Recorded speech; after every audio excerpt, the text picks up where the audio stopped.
نبی صلی اللہ علیہ وسلم کی تعلیمات یہ ہیں کہ جب بھی کوئی وائرس کوئی بیماری پھیلے تو فرمایا کہ حکم یہ ہے کہ تم اس علاقے کو نہ چھوڑو، یہاں تک کہ فرمایا کہ دیکھیں اب جس کو مرض ہے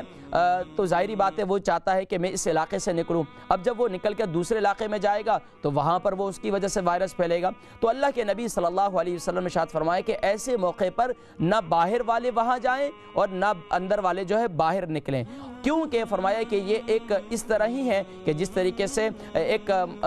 تمام مسلمانوں کی ایک بہت بڑی جماعت ہو اور وہاں وہ سب جو ہے ایک کسی کاز کے لیے گئے ہوں اور وہ ان کو چھوڑ کر وہاں سے چلا جائے تو یہ یقیناً ایک اچھا عمل نہیں ہے۔ تو اس لیے آقا علیہ السلام کی حدیث مبارکہ کے اندر تعاون کا ذکر ملتا ہے کہ تعاون کے جب وبا پھیل جائے تو اس وقت پھیلی تھی تو آقا علیہ السلام نے ارشاد فرمایا کہ یہاں سے باہر نہ جایا جائے۔ بہرحال پیارے کریم آقا علیہ السلام نے ایسی دعائیں تعلیم فرمائی ہیں، فرمایا کہ جب تم کسی کو ایسے مرض کے اندر مبتلا دیکھو جو موذی مرض ہے تو فرمایا تم یہ دعا کرو، یہ دعا پڑھو، الحمدللہ الذی عافانی مما ابتلاک بہ وفضلنی علی کثیر ممن خلق تفضیلا۔ یہ دعا اپنی زندگی کا حصہ بنا لیجیے۔ اللہ کے نبی صلی اللہ علیہ وسلم نے اور بھی دعاؤں کی تعلیم فرمائی، یہاں تک کہ ارشاد فرمایا کہ اللہم انی اعوذ بک من البرص والجنون والجزام ومن سیء الاسقام۔ یہ پیارے کریم آقا علیہ السلام کی دعائیں ہیں، لیکن ناظرین کرام یہ دعائیں اپنی زندگی کا حصہ بنائیے۔